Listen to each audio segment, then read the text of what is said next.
জান্নাতুল ফিরদাউস।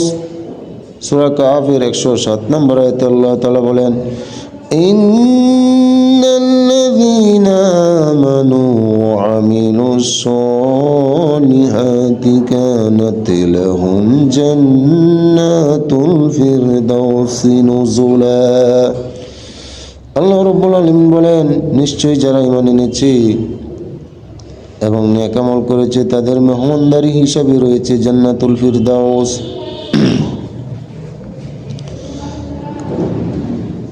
এরপর বলেন সূরা মুমিনুন, সূরা মুমিনুনের 11 নম্বর আয়াতে আরো বলেন, আল্লাযীনা ইয়ারিসুনাল ফিরদাউসা হুম ফিহা খালিদুন। আল্লাহ রাব্বুল আলামিন বলেন, যারা জান্নাতুল ফিরদাউসের উত্তরাধিকারী হবে সেখানে তারা চিরস্থায়ী হবে। 2 নম্বর দ্বিতীয় জান্নাত। দ্বিতীয় জান্নাতের নাম জান্নাতুন নাঈম। আল্লাহ রাব্বুল আলামিন সূরা হাজর 56 নম্বর আয়াত উল্লেখ করে বলেন, فالذين آمنوا وعملوا الصالحات في جنات النعيم। আল্লাহ রাব্বুল আলামিন বলেন, যারা ঈমান আনবে এবং নেক আমল করবে তারা জান্নাতুন নাঈমে বসবাস করবে। এরপর জান্নাতুল মাওয়া।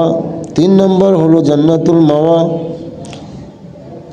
সূরা সিজদার 19 নম্বর আয়াতে আল্লাহ তাআলা বলেন, আম্মাল্লাযীনা আমানু ওয়া আমিলুস সালিহাতি ফালাহুম জান্নাতুল মাওয়া নুজুলাম বিমা কানু ইয়ামালুন।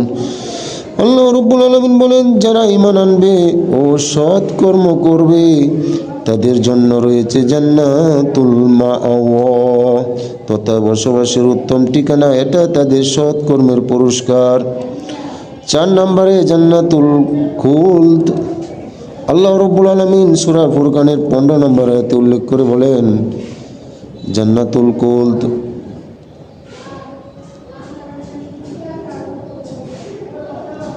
আযালিকা খায়রুন আম জান্নাতুল খুলদিল্লাতী উঈদাল মুত্তাকুন। আল্লাহ রাব্বুল আলামিন বলেন, জাহান্নামীদের পরিণাম ভালো নাকি জান্নাতুল খুলদ স্থায়ী জান্নাত ভালো, যার ওয়াদা মুত্তাকিদের জন্য দেওয়া হয়েছে। এরপর জান্নাতুল আদন 5 নম্বরে। সূরা বানিয়ার 8 নম্বর আয়াতে আল্লাহ তাআলা বলেন, জাযাউহু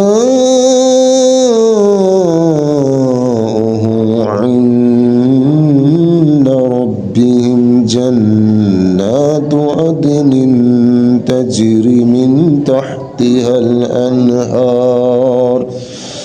আল্লাহ রাব্বুল আলামিন বলেন, তাদের সৎকর্মীদের প্রতিদান তাদের প্রতিপালকের নিকট রয়েছে, তা হলো জান্নাতুল আদন, যার তলদেশ দিয়ে নদীর সমূহ প্রবাহিত হবে। এরপর 6 নম্বর জান্নাতের নাম হচ্ছে দারুস সালাম। সূরা আনআমের 127 নম্বর আয়াতে আল্লাহ রাব্বুল আলামিন বলেন, লাহুম দারুস সালাম ইনদা রাব্বিহিম ওয়া হুয়া ওয়ালিয়ুহুম বিমা কানু ইয়ামালুন। আল্লাহ রাব্বুল আলামিন বলেন, তাদের নেক বান্দাদের জন্য তাদের প্রতিপালকের নিকট রয়েছে দারুস সালাম, তথা সুখের ঠিকানা। তাদের নেক আমলের কারণে আল্লাহ তাদের অভিভাবক হবেন। এরপর 7 নম্বরে দারুল মুকাম। 7 নম্বর জান্নাতের নাম হচ্ছে দারুল মুকাম। সূরা ফাতিরের 35 নম্বর আয়াতে আল্লাহ তাআলা বলেন, الذي أحلنا دار المقامة من فضله لا يمسنا فيها نصب ولا يمسنا فيها نصب ولا يمسنا فيها لغوب আল্লাহ রব্বুল আলামিন বলেন, জান্নাতীরা বলবে, সকল প্রশংসা ওই সত্তার যিনি তার নিজ অনুগ্রহে আমাদেরকে দারুল মুকাম অর্থাৎ স্থায়ী ঠিকানার বসবাসের সুযোগ করে দিয়েছেন। সেখানে আমরা কোনো কষ্ট এবং কোনো অনর্থক বিষয়ের সম্মুখীন হব না। 8 নম্বরে দারুল কারার। আল্লাহ রব্বুল আলামিন জান্নাতুল দারুল কারারের সূরা মুমিনের 39 নম্বরে আল্লাহ তাআলা বলেন, ওয়া ইন্নাল আখিরাতি হিয়া দারুল করার। আল্লাহ রাব্বুল আলামিন বলেন, নিশ্চয়ই পরকালই হলো দারুল কারার তথা স্থায়ী ঠিকানা। এরপর রয়েছে জান্নাতের বিভিন্ন স্তর। জান্নাতের 100টি স্তর রয়েছে। আবু হুরায়রা রাদিয়াল্লাহু আনহু হতে বর্ণিত, তিনি বলেন, রাসূলুল্লাহ সাল্লাল্লাহু আলাইহি ওয়াসাল্লাম বলেছেন, জান্নাতের 100টি স্তর রয়েছে আর প্রত্যেক 2 স্তরের মাঝে রয়েছে 100 বছরের সফরের সমান দূরত্ব। সুবহানাল্লাহ ওয়া বিহামদিহি। আবু হুরায়রা রাদিয়াল্লাহু আনহু হতে বর্ণিত, রাসূলুল্লাহ সাল্লাল্লাহু আলাইহি ওয়াসাল্লাম বলেছেন, জান্নাতের মধ্যে 100টি স্তর রয়েছে। যারা আল্লাহর পথে সংগ্রাম করে আল্লাহ তাআলা তাদের জন্য সেগুলো নির্ধারণ করে রেখেছেন।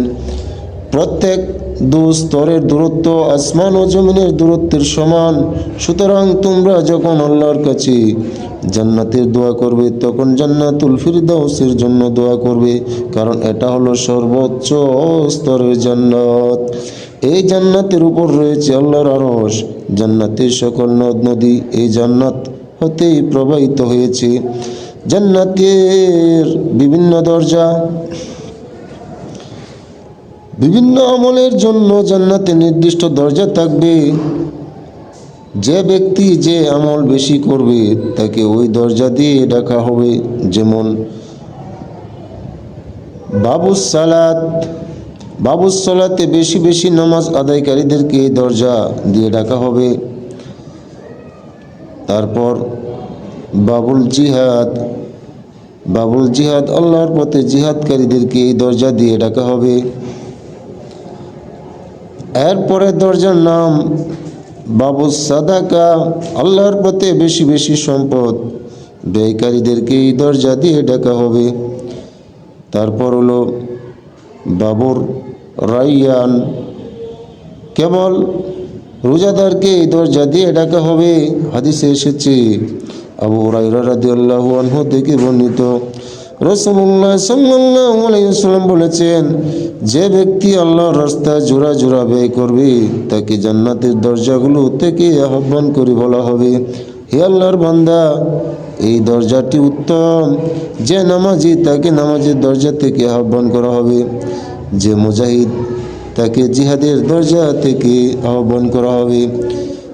যে রোজা পালনকারী তাকে রাইয়ান নামক দরজা থেকে আহ্বান করা হবে। আর যে সাদাকা প্রদানকারী তাকে সাদাকার দরজা থেকে আহ্বান করা হবে। আবু বকর রাদিয়াল্লাহু আনহু বলেন, হে আল্লাহর রাসূল, আমার পিতা মাতা আপনার জন্য উৎসর্গ হোক। যাকে জান্নাতের কোনো এক দরজা থেকে আহ্বান করা হবে তার তো আর কোনো প্রয়োজন থাকবে না। তবে কাউকে কি সকল দরজা থেকে আহ্বান করা হবে? তিনি বললেন, হ্যাঁ, আর আমি আশা রাখি তুমি তাদের মধ্যে একজন। সুবহানাল্লাহ। উল্লেখ্য যে একটি দরজা দিয়ে প্রবেশ করাই যথেষ্ট। তবে যে ব্যক্তি সব রকমের আমল করবে তার সম্মান বাড়ানোর জন্য তাকে সকল দরজা দিয়ে ডাকা হবে। জান্নাতের দরজা 2 কপাটের দূরত্বের পরিমাণ। উতবা রাদিয়াল্লাহু আনহু হতে বর্ণিত,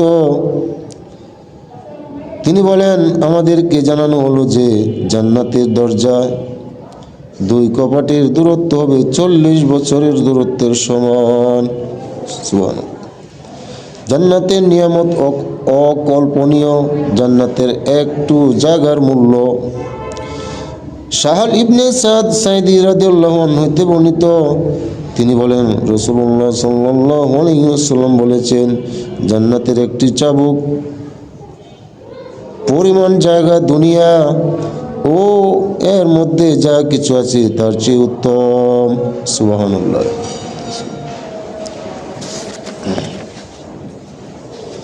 আনাস ইবনে মালিক রাদিয়াল্লাহু আনহু হতে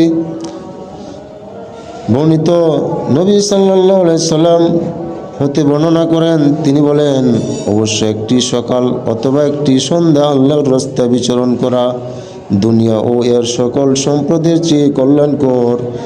জান্নাতে তোমাদের কারো দনক পরিমাণ কিংবা চাবুক রাখার পরিমাণ জায়গা দুনিয়া ও এর সমস্ত সম্পদের চেয়ে উত্তম। সুবহানাল্লাহ। জান্নাতে বসবাসরত কোনো নারী হুর যদি পৃথিবীতে উকি দিত, তাহলে গোটা পৃথিবী আলোকিত হয়ে উঠত এবং সুঘ্রাণে ভরে যেত। জান্নাতবাসীদের মাতার ওড়নাও সারা দুনিয়া ও তার সম্পদের চেয়ে উৎকৃষ্ট। জান্নাতের অল্প জিনিসের মূল্য।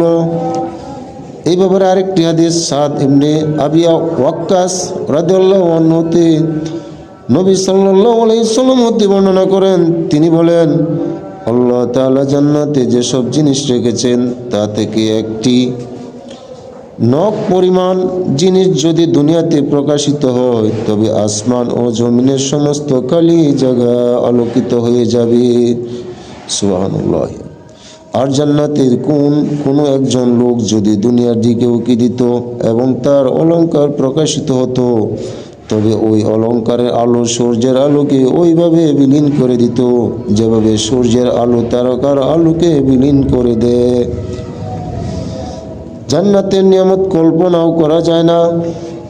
এই ব্যাপারে আরেকটি হাদিস আবু হুরায়রা রাদিয়াল্লাহু আনহু হতে বর্ণিত, তিনি বলেন, রাসূলুল্লাহ সাল্লাল্লাহু আলাইহি ওয়াসাল্লাম বলেছেন, আল্লাহ তাআলা বলেন, আমার বান্দাদের মধ্যে যারা পূর্ণবান তাদের জন্য আমি এমন কিছু নিয়ামতের ব্যবস্থা করেছি যা কোনো চোখ দেখেনি, কোনো কান শুনেনি এবং কোনো অন্তর কল্পনাও করেননি। অতএব তোমরা ইচ্ছা করলে পাঠ করতে পারো যে তাদের চক্ষুর শীতলতার জন্য যা গোপন রাখা হয়েছে তা কেউ জানেন না।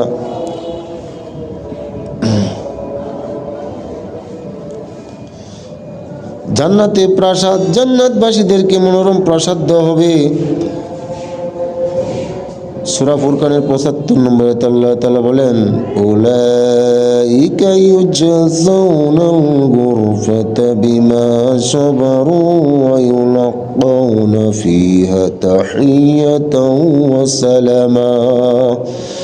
আল্লাহ রাব্বুল আলামিন বলেন, তাদের ধৈর্য ধারণের প্রতিদান স্বরূপ তাদেরকে জান্নাতের একটি ঘর দেওয়া হবে, সেখানে তাদেরকে সালাম ও সম্ভাষণ জানানো হবে। সূরা আনকাবুতের ৫৮ নম্বর আয়াত উল্লেখ করে আল্লাহ তাআলা বলেন, ওয়াল্লাযীনা আমানু ওয়া আমিলুস সলিহাতি লানুবাউইয়ান্নাহুম মিনাল জান্নাতি গুরফান তাজরি মিন তাহতিহাল আনহার। আল্লাহ রাব্বুল আলামিন বলেন, যারা ঈমান এনেছে এবং নেক আমল করেছে তাদেরকে বসবাসের জন্য আমি জান্নাতে ঘর বাড়ি দান করব, যার তলদেশ দিয়ে নদীসমূহ প্রবাহিত হবে, সেখানে তারা চিরকাল অবস্থান করবে। সৎকর্মশীলদের প্রতিদান কতই না উত্তম।